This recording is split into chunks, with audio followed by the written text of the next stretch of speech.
Hi, and welcome to Arts and Entertainment. With Chris and Randall. I'm Chris. I'm Randall. Welcome to our show. Always glad. If you're new to the show, welcome. If you're returning to the show, welcome. And before we even start the show, I always say, please like the show, subscribe to the show, and comment about the show. And when I say like, I mean just hit click like. If you don't like something we say, that's the beauty of comment. If you love something we say, it's the beauty of comment. But please, we want to hear what you have to say. We want to keep this terrific dialogue going between us and you. Today, Randall, you've came up with a really fascinating topic. Let's hear it. Okay, well, I wanted to discuss the aesthetics of video games. I guess I'll just talk about right off the top my idea about video games. I had wondered why video games are so compelling for a long time, and one day I thought, well, maybe it's because they cause and effect with video games is closely intertwined. So when you push a button on a video game, you get an instant response, and this is not something that happens in life very often. But that's true of a lot of games. That's the point of all games. But let's talk about, before we get into that, I guess, Chris, let's talk about our background in video games so we can let the audience know where we're at. I mean, I'll just say that I love video games growing up. I played like constantly through high school. When I went to college, I decided I had to quit. Yeah, I mean, I kind of play some silly cell phone games now, but that remind me of the old NES days. I was always playing on the NES back in the day, Sega Genesis, that sort of thing. Computer games. What about you, Chris? Did you ever play any video games growing up? I still remember I was in a store in 1975, New York City, back when they used to sell electronics, and I saw the first Atari, and I thought this was the coolest thing. We could play games. I had played at a cousin's house Pong, which was just this like ball that went boom, boom. You had to put a piece of gray paper over the TV set in order for it to even work back then. This one didn't have the gray paper. This one just connected to your TV, and you could play Tank Battle, and you could play Pong, and you could play like this plane thing. It was very like, I don't know. Did you ever see those really first generation Ataris? Yeah, so you put like a plastic sheet over the screen. That was the one after that. And then the one we got was just the pixels. Do you even call them pixels? They were pixels. They were so primitive. And I remember my sister and I just thought this was like the most amazing thing. And I think I was 9, maybe 10. And I definitely remember going to the arcades and playing like Asteroids, which would like have that vector graphics in it, and Tank Battle. And then I remember in the early 80s when Nintendo came out and they had Space Invaders. And I think around the time I was 13, I got into Dungeons and Dragons, and I just kind of lost interest in video games because I liked the more immersive quality and the extended stories of Dungeons and Dragons, and it was a group activity. And after that, I never really went back to video games. To this day, just recently during the pandemic, to stay engaged in life, my girlfriend and I, we play card games and we do puzzles. But no, I don't really play video games. I know very little about the last 40 years of video games. How many years do you think you played Dungeons and Dragons? Not long. I think it was about 2 years. And then I got into dating and girls and such. And then I lost interest in that too. It's interesting because some people have talked about this now that you bring it up. But I think a lot of video games owe their game mechanics to Dungeons and Dragons. Gary Gygax, he invented a lot of mechanics for Dungeons and Dragons that would be later used in just about every video game, like the idea of hit points for your life and turning everything into a numerical value. It certainly seems to be there's a lot of sword and sorcery in video games, and sword and sorcery was a lot of fun in Dungeons and Dragons. I always had hoped I think I may have bought a guide on how to do like a spy game that was like Dungeons and Dragons, except instead of being in a dungeon, you were in Berlin in the 60s as a spy. I forgot the exact model. It was a little complicated for my taste, but yeah, it was, I guess, as you were just saying with cause and effect, it's hypertext, right? So, in Dungeons and Dragons, you roll the dice, and after you attack someone, God, it's more than 40 years now, or you go into one room, but you make a choice, and the choice you make has an effect that moves the full story into a particular direction. And from what I can see from contemporary video games, of which I know so very little, that's very similar, right? Yeah. So, I think I'm struck by that close coupling of cause and effect in video games, because I feel like in real life it almost doesn't exist. I mean, let's say you want a job, right? You send out resumes, you apply for a job, maybe you actually get a job, but you never actually know why you got the job, right? I mean, at best you can always guess. You can guess. I mean, you can come up with a reasonable guess. Oh, I got that job because the person who hired me went to school with my uncle, or I got that job because I'm an award-winning athlete, or something like that. But you're right. Most of us, most of the time, operate in the dark as to why things go well or go poorly in our lives. That's the fate, we call that, right? Right. And I think that's why video games are so compelling, because when you start playing them, it's like a whole different universe where cause and effect, you can witness it firsthand. They happen instantaneously. All games are like that, right? Are you saying basically the philosophy of the video game is determinist? Like my actions form my destiny in a video game. Yes. I mean, the control people have in video games, I think, is one of the things that makes them so entertaining and compelling. And that's certainly not true in a lot of other activities in life, or they are, but not to the same literal extent. Like, if I'm playing a game of gin and I let a card go and the other player wins, I guess technically, and I played that card, I would have won, but all that means is I just lost a round of the game. But in video games, the stakes are often life or death, right? So your ability to move up the next level or stop playing that particular game can be just on the wink of one bad call, right? Or one good call. Yeah, yeah. And you can see the results of all the calls, right, as they happen in real time. I mean, in life, everything seems much more murky, and you don't have nearly the control in life as you do in a game, right? I mean, I think I think this is why it might appeal to younger people even, right? Because, well, I mean, you definitely have that stereotypical idea of a video gamer as an adolescent boy struggling with finding control in his own life. So he plays video games because that's where he has control. I mean, you have these movies like The Last Starfighter, right? Or Ready Player One, where you have these boys with no social skills who somehow learn how to become real heroes because they sat down in front of a computer.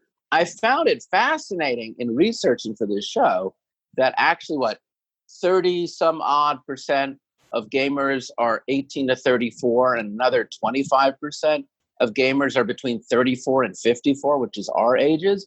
And roughly speaking, it's almost a 50-50 split between men and women, maybe slightly more men, but not that much. And it's certainly decreasing as time goes by. So, yeah, the reality versus the stereotype is completely different.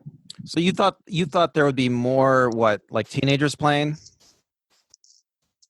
I really did bite into the stereotype. It's some 13-year-old boy who has poor social skills, who just stays in his house all day playing video games because, he can't connect with the outside world and his great eye-hand coordination.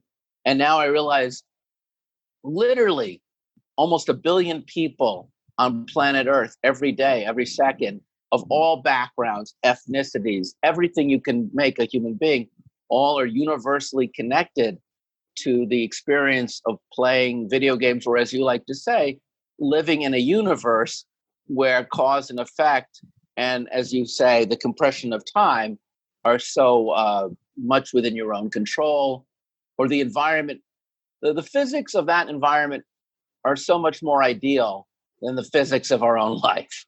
Oh yes, video game physics are always ideal, right? I mean, in the real world, there's many more variables, and it's much more complicated, and And you it do, can be yeah. frustrating.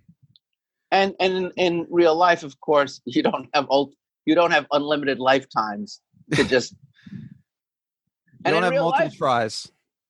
right? You don't have, and also, I mean, And real life is also not constantly rewarding you like on a regular basis with small rewards. I mean, as video game makers will do. I mean, you probably don't know that because you haven't played a game in a long time. right. But this is the general way they design games now. They're trying to reward people on a regular basis. Like life.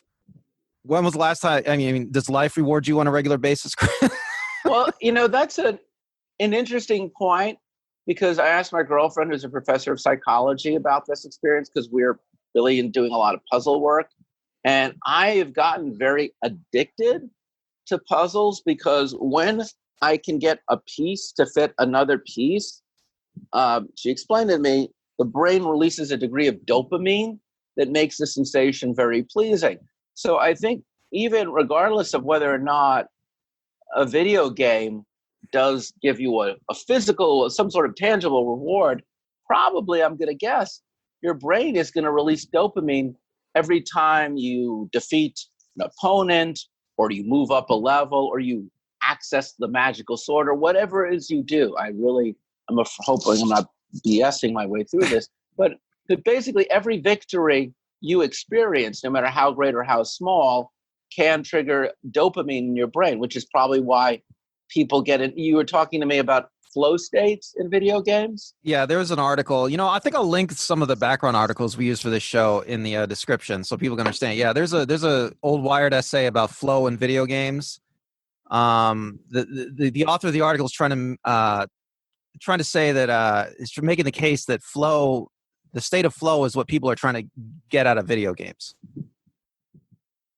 Yeah, and that might be why people will spend hours playing video games, right? I mean, again, from what I've observed, man, I really am out of my depths here, but you're the experience, right? People will sit in front of the game and play it for hours. I think it's because the game designers, they do it intentionally, okay? They've designed these games to give a ladder of rewards, small rewards that hopefully ramp up over time. And they stretch that out as much as possible. It's just like a lot of people, commentators, and this isn't any of our background research, but I've read this in the past. A lot of commentators say it's like a slot machine, right? I mean, it's not just video games. It's just about anything on a smartphone, right? Twitter, Facebook. It's like every time you see a new message, you get a little dopamine hit. It's just like you're talking about with the puzzle pieces. Yeah.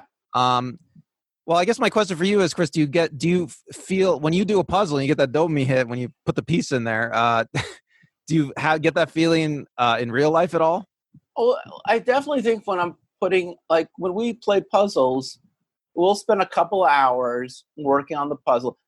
Now, in fairness, it's a little harder for middle-aged Chris to get into more than an hour and a half of flow state with a puzzle, because I eventually find myself experiencing eye strain, and I just have to walk away from the puzzle or walk around I literally have to get up and walk away. While I'm playing it, while I'm putting together a puzzle. Wow, this is really becoming a show about puzzles. I'm so sorry. No, it's good. Go on. My point is, you have to walk around the puzzle, look at it from different angles, move the pieces into different compartments, and invariably, you just want to take a half hour or a couple hours off, because if you take the break, your brain will find another piece, and it always does, that you didn't. So in some sense, the puzzle also comes with what I like to call a break, like a built-in break, so you never OD on the puzzle.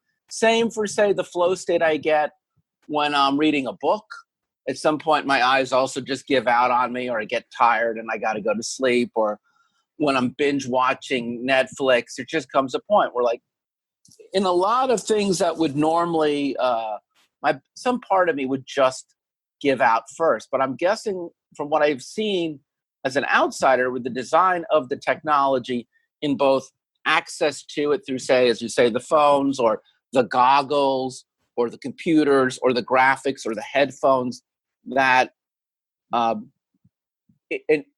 you can go longer inside the video game experience with less wear and tear on the body, at least without getting as quickly exhausted as you can from, say, what I just said, reading a book, watching a Wagnerian opera, or playing a puzzle. Well, I think your experience with puzzles is relevant to video games. There's a genre of video games called puzzle games, and puzzles figure prominently into a lot of different video games. Oh, don't tell me that. Now I'm going to play video games. There are, I don't think there's, well, I don't know. Have you played Tetris? Tetris has puzzle elements. Yeah, a lot of people I know are really addicted to Tetris, but maybe because I'm dyslexic and I have issues with spatial relations, which is also probably why I never got into video games, because I'm just really bad at them.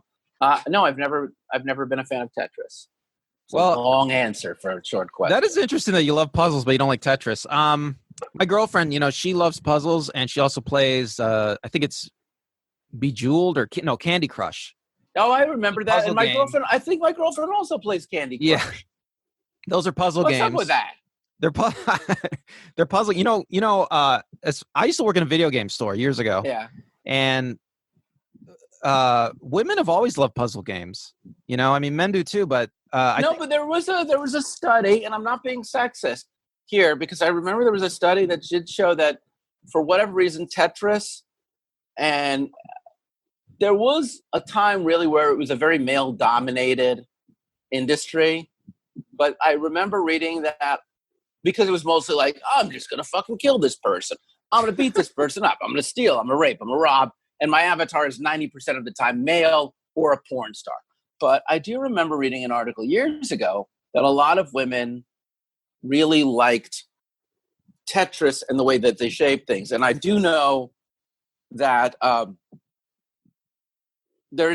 believe there are, it's without being sexist, it's such a fine line. But it's certainly true that I think certain games appeal to certain genders more than others. It may have to do with the brain. It may have to do with hormones. I don't know. But certainly it's very nice that as game design evolves, they have found through research and development how to create games that appeal to just about everybody, or at least enough types of people so that as many people can get involved in the gaming industry can. Well, video gaming. Well, I love video games from a kid, and you'd be surprised. There's all sorts of different kinds of video games out there. I mean, the variety is just absolutely incredible. I mean, Are we dating ourselves, by the way, by using the word video game? What should we call it? Interactive entertainment? Well, it's weird, right? Because, technically, computer game, video game, these things make no sense. I called it gaming a moment ago, but gaming technically means the gambling industry. I think video games it's more relevant to call this the gaming industry. I think video games is a great term. I think games based around a video screen. Yeah, I think I've always thought it's a good term. Well, what, Chris? I want to ask you a question, Randall. Yeah, go ahead. Because I really like where you're headed with this question of rewards and real life. And one of the things that this was certainly true when I was playing video games, and I believe this is true in every video game since the first arcade games, is the process of moving up a level, right? You move up a level, you increase in status. I used to love writing my name in the top scores. And then I loved writing obscene names after that, like sex, right? 3 letters, SCX. Oh, that was you. GOD, right? What games were you writing that on? Oh, Asteroids. I was really good at Asteroids because I go boom, boom, boom, boom, boom, boom, boom, boom, boom. So, and Space Invaders. Wait, let me get. I'm sorry, folks. It was a long weekend, and I am really trying very hard to remember what was the last word I had to say. So the thing about going up a level is you're in a brand new world, or you're not in a brand new world, but you're in a better world, or you're in a more challenging environment, and you've achieved something, and you have status because you can say to your friends, I just played Pac-Man and I got up to the 3rd level. Well, I got up to the 5th level. Damn, that's really cool. So like the more levels you go, and I know they have championships and such, but in real life, social mobility, financial mobility, physical mobility, and elevation in status, and a more challenging life in general, I don't think these things are as easily achievable as they are in video games. And I would argue, if we look at America since the 1970s with the rise of video games, social mobility in general has gone down. And it might be that there's a correlation between people getting more stagnant in their own lives and their jobs and their marriages, in their homes, and their financial situation. And because their lives are not as good as their parents or their grandparents, they escape now to video games where they can kind of get what they can't get in real life, which is that ability to have that achievement. Yeah, you know what, Chris? I wasn't thinking about that at all for this episode, but that was a great point. Yeah, you totally said it perfectly. You know, I want to bring up there's a genre of game in Japan, the simulation game, that is extremely popular. And unless you are really into video games, you don't know this, right? Well, that would be me. I don't know. Right, this. right. Most people don't know this. So the simulation games are like very boring. It's like they're never sold outside of Japan, basically. Like they have games where you're a train conductor, for instance, on the Japanese subway. And it tries to be super hyper realistic. You're actually a train conductor on the Japanese subway. Wow. And there's tons of games like that in Japan where they're just simulation of like a normal day-to-day job, right? And they sell big in Japan. And commentators have said that the reason they think they sell so big in Japan is because in Japan they have a very, like you've described, they have a very stratified society where most people, they don't have a lot of choices in life, right? So when they graduate school, when they go through school, you know, they're going to do what their parents did. They're going to stay in the same class. You know, they're not going to deviate from their very small, from the very small number of choices set out for them in life, right? So people buy these simulation games so that they can see what their life would have been like if they, I don't know, could have had a job that they actually wanted to do. Or they could, you know, see, in America, we don't have that. We don't have that, right? Because in America, people go job hopping all the time, right? And well, it's just really interesting. Yeah, exactly. We're so, yeah, go on. And in Japan, that doesn't happen as often. So in America, you go job hopping and you get to experience a lot of different things, right? You get to experience a lot of different jobs. But in Japan, I guess that doesn't happen. So they have simulation games. But what you're saying, you know, about our society becoming more stratified and classes becoming more rigid, I mean, it makes a lot of sense, right? I mean, are you born into the class you're in and you just stay in that class forever now? And so the only way to get out of that is to play a video game, right? Well, I guess in some ways, I really want to separate the game that is kind of like, we'll go with Candy Crush or Tetris, where it's just a diversion and you're just producing small amounts of dopamine by just occupying a little bit of your day doing something like that. It's the same as being on Facebook and getting a like or posting something. And what we're really talking about now, which are these deep narrative infused video games with strong stories, visually, sonically, just full worlds, very developed, they really are, I would argue, an alternative reality, right? And I remember last year, I got some VR goggles for a little while, and I was really amazed how immersive alternative reality is. And I wasn't even playing a game. I was just watching stuff.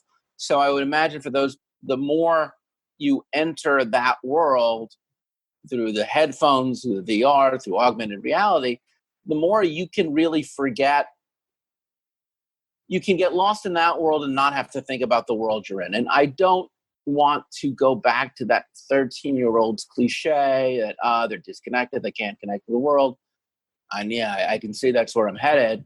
But I do worry, I'm sorry to say, I do worry that as people become more and more frustrated with their own quality of their own personal lives, that they will escape into these simulacra games just so they can experience all the things that they can't experience in their own life. I mean, weirdly enough, you've read a lot of Philip K. Dick, right? No, I haven't.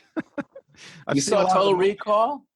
I've seen the movies, yes. All right, okay, even though Total Recall is a pretty mad adaptation of the Philip K. Dick short story, We Can Dream It For You Wholesale, the premise of both of those are that, people who are so bored in their own world, in their own lives, will one day pay for the experience of being in a fantastical universe where they get to be the hero. And I do think that it's weird to think about it, because at the time that the book was written in the 50s, early 60s, a lot of Americans actually had lived heroic lives. They had fought in wars. They had lived through depressions. Their lives really were like a video game. They didn't have to go that far out. But up until very recently, I would argue, most Americans' lives have been very safe, sedate, and controlled, and don't allow for a great deal of active heroism. That video games of what we're talking about now, as we narrow our focus. Yeah, really can you promise. Yeah, Chris, can you imagine? I mean, maybe they do, but can you imagine a World War II vet sitting down and playing like a modern first-person shooter like Call of Duty, like a World War II? What would be the point? I'm not. Why would he want to? I'm not going to brag, but my dad, as a small boy, fled communists. Sorry, as a small boy, was hidden from Nazis, and then as a teenager, fled communists. Then he would go on to come to America as an immigrant, go to a top college, go to a top law school, and become very successful. He lived, like, quite literally not an ideal existence, but a very, in my mind, he went up many levels and he fought many obstacles. In real life. In real life. So I can't make that same claim, which is because he fought hard for me not to have to live in that world. But it seems a bit perverse that the only way I could match him in his accomplishments and his risks would be to escape into such a simulacra universe. And I don't even know if it's appropriate. And I really feel bad because I can see where this conversation is going. So I do want to make a couple positive comments about video games, just because I have friends who play it and I respect them and I understand it. And I do feel kind of like, oh, there's got to be a counter argument here. I do think that it's tough. It's really tough. If this is something that you enjoy, and if this is something you're spending time with, I think I can't defend it because I obviously don't share your view, but I'm really hoping that you will comment on this episode, and then we can do a second episode where we at least look at your counter argument. I know I call them video games. Video games are used. They have empathy video games, which teach empathy. I know there's educational video games. I know they employ a lot of people. I mean, I'm really trying to come up with all the good. Chris, you don't have to defend video games as an art form. And in fact, let's go on to the second part of the show. We talk about video games, whether or not they're art or how they qualify as art. Okay.